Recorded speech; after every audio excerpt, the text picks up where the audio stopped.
ces pays-là, les peintures de ces pays qui proviennent de ces pays contiennent beaucoup de plomb. Il s'agit notamment du Nigeria, du Ghana et puis du Sénégal. Or, le marché togolais est un marché qui est inondé de peintures qui proviennent du Ghana et du Nigeria. Au moins, nos enquêtes ont montré que le marché togolais, il est inondé par des produits importés, notamment venant du Ghana et du Nigeria. Sur cette base, on peut déjà être persuadé que la population togolaise est exposée à ce risque, au saturnisme. Du coup, c'est vrai, il faudrait mener de plus amples études pour pouvoir certifier véritablement que voilà, tel produit de peinture contient du plomb. Sur cette base, nous pensons que les autorités devraient également accompagner ce processus pour pouvoir détecter et éliminer le plomb dans les peintures pour faire en sorte, pour mettre la population togolaise à l'abri de ce risque que nous appelons le saturnisme. Alors, auditeurs et auditrices, nous parlons du plomb qui se trouve dans beaucoup de nos produits et qui est un produit très dangereux. Et alors, il faut faire très attention. Monsieur le coordinateur, oui. Est-ce que nos autorités en sont conscients de la situation? Parce qu'il faut sonner l'alarme. Disons que pour l'instant, nous n'avons pas de données pour certifier qu'il y a de plomb dans les peintures au Togo. Mais comme il l'a dit tout à l'heure, en fait, puisque nous importons beaucoup de produits de peinture venant du Ghana et du Nigeria, c'est fort à parier que nos peintures seraient vraiment potentiellement, en tout cas, pourraient contenir du plomb. Mais il faut reconnaître que le gouvernement, en ce qui le concerne, a pris un certain nombre de dispositions pour éviter ces genres d'intoxication. Nous avons aujourd'hui un comité national SAICEM, dans lequel les Amis de la Terre, l'ONG Les Amis de la Terre siègent, et nous faisons beaucoup d'activités de sensibilisation contre l'intoxication aux produits chimiques. Mais s'agissant du plomb, je crois que pour l'heure, il n'y a pas encore de mesures qui soient prises par le gouvernement pour permettre aux populations d'éviter l'intoxication au plomb. Mais récemment, il faut reconnaître que le gouvernement a adopté un projet de loi qui permet quand même de ratifier la convention de Minamata sur le mercure, qui est aussi un autre métal très dangereux pour la santé humaine. Il faut rappeler que les Amis de la Terre Togo a initié un projet récemment pour voir comment est-ce que le mercure pourrait affecter les populations. Mais sur ce projet, il faut dire aussi que nous n'avons pas bénéficié de l'acceptation des populations parce qu'il fallait en fait prélever des échantillons de cheveux des dames âgées de 18 à 44 ans, c'est-à-dire les femmes en âge de procréer. Et donc les pesanteurs socioculturels ont fait que ces populations-là, les femmes, n'ont pas accepté qu'on puisse prélever leurs cheveux pour des analyses au laboratoire en pays étrangers. Mais quand même, dans la dynamique, il faut reconnaître que nous avons approché le gouvernement qui est sensible à notre préoccupation. Et je pense qu'à partir de maintenant, nous allons travailler de façon collaborative avec le gouvernement, notamment la direction de l'environnement, pour voir comment est-ce qu'on peut vraiment bouter hors de notre société la peinture au plomb. Auditeurs, auditrices, voilà une préoccupation d'ordre public, c'est le plomb qui se trouve dans la peinture et dans beaucoup de produits que nous utilisons chaque jour. Il faut faire très attention. Vous avez les deux canaux par lesquels on peut ensemble discuter de cette problématique. Comment éradiquer la présence de la peinture, du plomb dans les produits tels la peinture. Ensemble, on va y en débattre. Le 90 01 13 24, le 22 22 17 76 à notre disposition.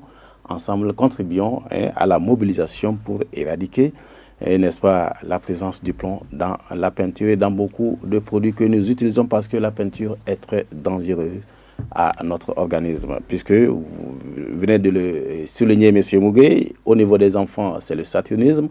Au niveau des ouvriers, la peinture, et les peintres, les soudeurs, vous êtes exposés et certainement que vous allez en souffrir, sans doute. Il y a les femmes enceintes qui aussi peuvent subir, n'est-ce pas, ces maux qui sont issus de l'inhalation de la peinture. Monsieur Amegandje, et quels sont les coûts économiques de la peinture au Togo? Est-ce qu'on peut savoir cela ou bien d'une manière générale, afin qu'on situe les uns les autres que l'élimination du plomb dans la peinture n'est pas en réalité néfaste pour les vendeurs? Les coûts économiques de la peinture sont innombrables. Disons qu'il y a les coûts directs et puis les coûts indirects. Les coûts directs, c'est les frais qu'il faut engager pour prendre en charge quelqu'un qui fait l'objet de saturnisme, c'est-à-dire quelqu'un qui fait l'objet d'intoxication au plomb.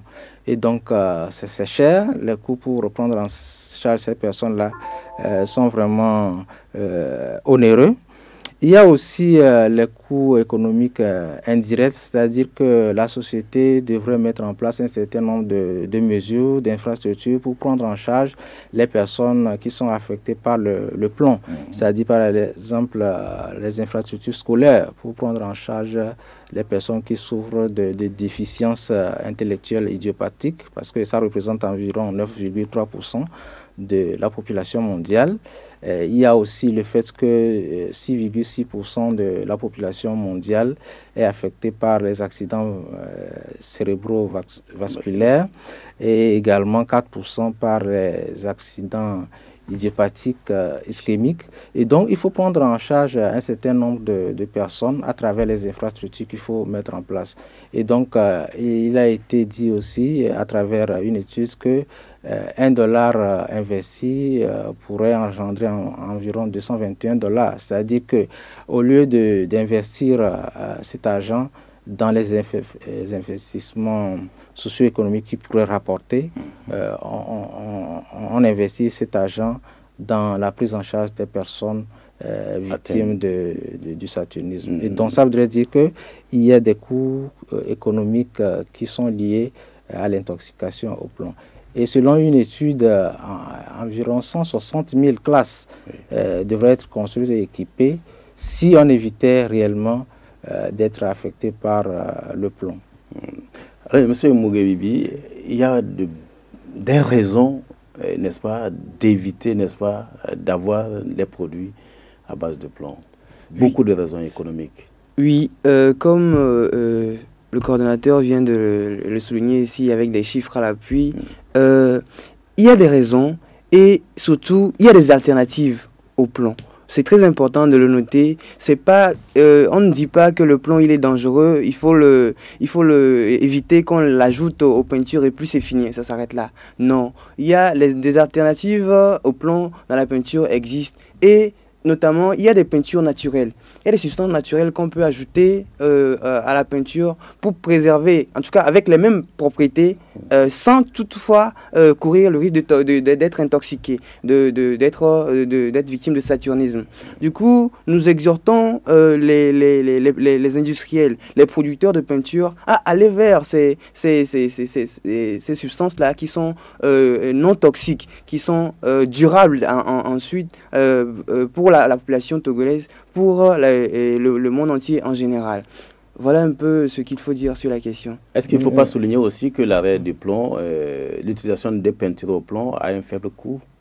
Oui, bien sûr. Lorsque vous évitez d'utiliser ça, cela représente quand même un gain pour la société de façon générale, puisque la population n'aura plus à investir dans les frais médicaux, ainsi de suite.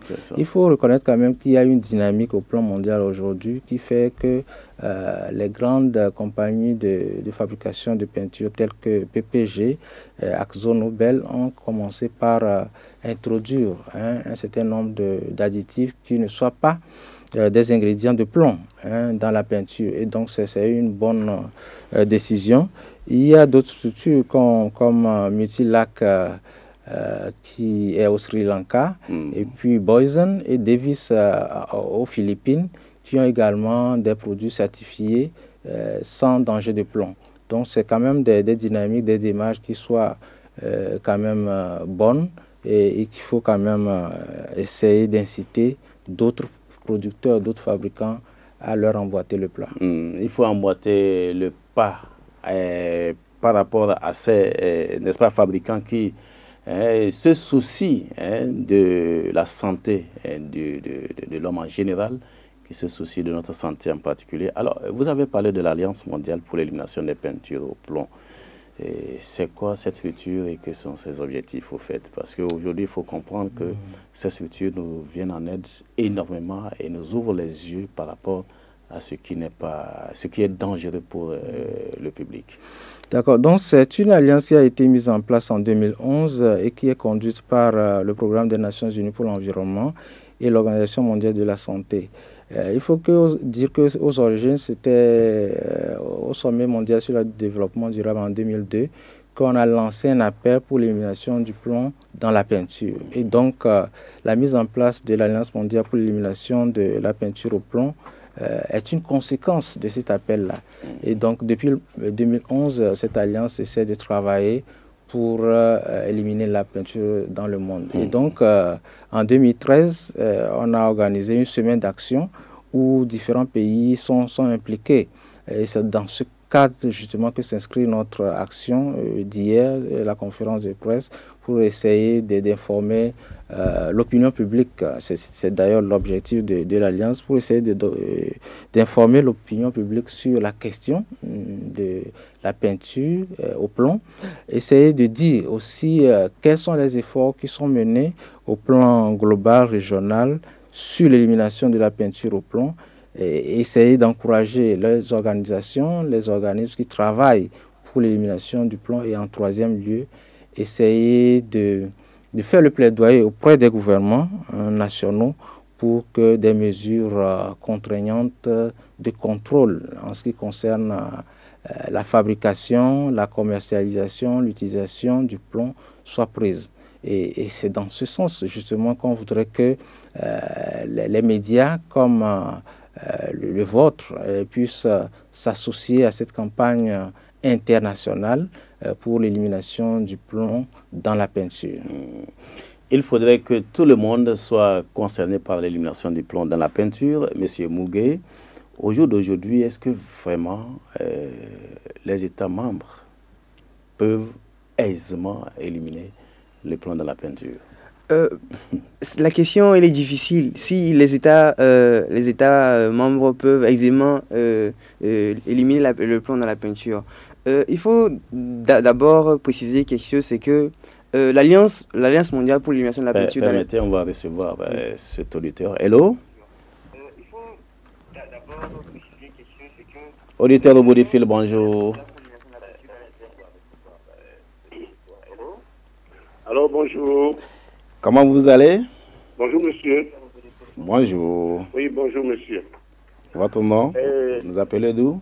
Oui, j'appelle de Sokoré. Oui, on y va. Ça va très bien? Très bien, très bien. J'appelle de Sokoré. On y va. Je voudrais... Allô? On y va, vous y êtes. Bon. Bien, si nous considérons que tout homme est un malade qui s'ignore, alors comment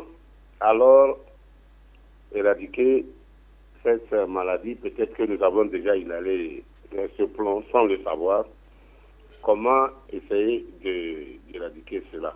Je m'appelle Bozinambo, j'appelle de Sokoré. Bozinambo, d'accord. On va tenter de vous répondre. Merci Bozinambo. Puisque nous sommes exposés au plomb au jour d'aujourd'hui, on l'ignore, Monsieur Mugué. Oui. Est-ce qu'on peut avoir des signes de saturnisme? Comment déceler les signes de cette maladie, n'est-ce pas? Ok, merci pour la question. Je salue au passage l'auditeur qui a posé cette question. Elle est très importante. Il s'agit de savoir quels sont les symptômes du saturnisme. En fait, il faut le dire, le saturnisme est une maladie en fait asymptomatique a priori. Mais de façon générale, les chercheurs se sont rendus compte que les enfants notamment qui sont victimes de saturnisme présentent certains signes.